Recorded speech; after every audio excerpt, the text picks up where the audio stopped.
আজকে সকালবেলা ঘুম থেকে উঠে একটা নিউজ দেখতে পেলাম মুন্সিগঞ্জের একটি ঘটনা ঘটেছে। সেটা হচ্ছে দুর্ঘটনায় উড়ে গেল বাসের ছাদ। কি হাস্যকর ব্যাপার, বাংলাদেশে এও সম্ভব। সিনেমার দৃশ্যকেও যেন হার মানিয়েছে, এক ভয়ানক অভিজ্ঞতার মুখোমুখি হয়েছে একটি বাসের যাত্রীরা।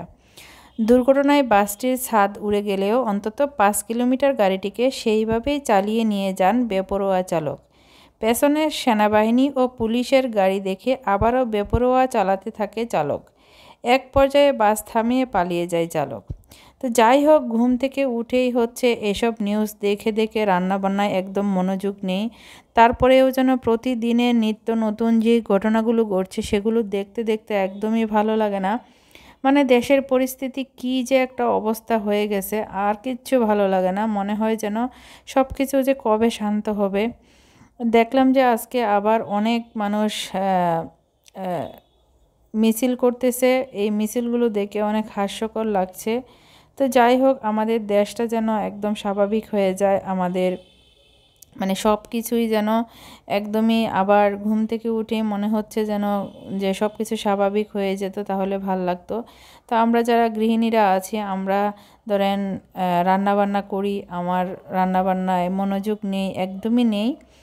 তো নেই, জানি না রান্নাবান্না কেমন হবে, তারপরেও রান্না করতে হয়। রান্না করতে করতে এই কথাগুলো, আমার মনের কথাগুলো আপনাদের সাথে শেয়ার করছি। আসলে কিচ্ছু ভালো লাগে না।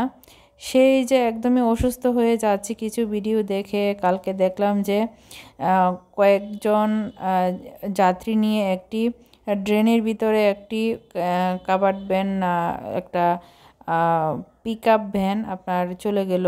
সেটা দেখেও খারাপ লাগছে। আজকে আবার সন্ধ্যাবেলায় দেখলাম যে একটা রিক্সা নিয়ে ড্রেনের ভিতরে হচ্ছে চলে গেল। আবার ঢাকা শহরে আপনার একটু বৃষ্টি হলেই হচ্ছে রাস্তাঘাটে এত পানি। কিন্তু এই পানিগুলো তো অনেক 2-3 বছর আগেও কিন্তু ছিল না। লাস্ট 3 বছর আগেও কিন্তু এত বেশি পানি ছিল না, ঠিক আছে। তো শেখ হাসিনার উন্নয়ন, শেখ মুজিবের মেয়ে শেখ হাসিনার যে উন্নয়নগুলো, সেগুলোর জোয়ারে কিন্তু এখন মানুষ ভাসতেছে। আবার এরাই হচ্ছে আবার শেখ হাসিনাকে ফিরিয়ে নেওয়ার জন্য হচ্ছে আপনার উঠে পড়ে লেগেছে। তো কি উন্নয়ন হয়েছে দেশের ভাই, যেই সরকারি আসুক না কেন, আপনার তারা হচ্ছে নিজেদের গাট্টি ভরার জন্য হচ্ছে উঠে পড়ে লাগবে। মানে বিএনপি যাক, আওয়ামী লীগ যাক, যাই যাক না কেন, দেশটাকে একদম মানে শেষ করে ফেলবে।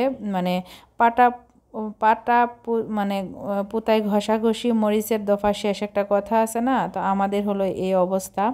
আমরা যারা সাধারণ জনগণ আছি, আমরা হচ্ছে ভোগান্তিতে আছি।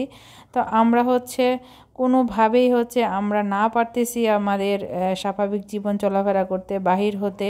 এখন তো রীতিমতো বাহির হলে আমার একদমই ভয় লাগে।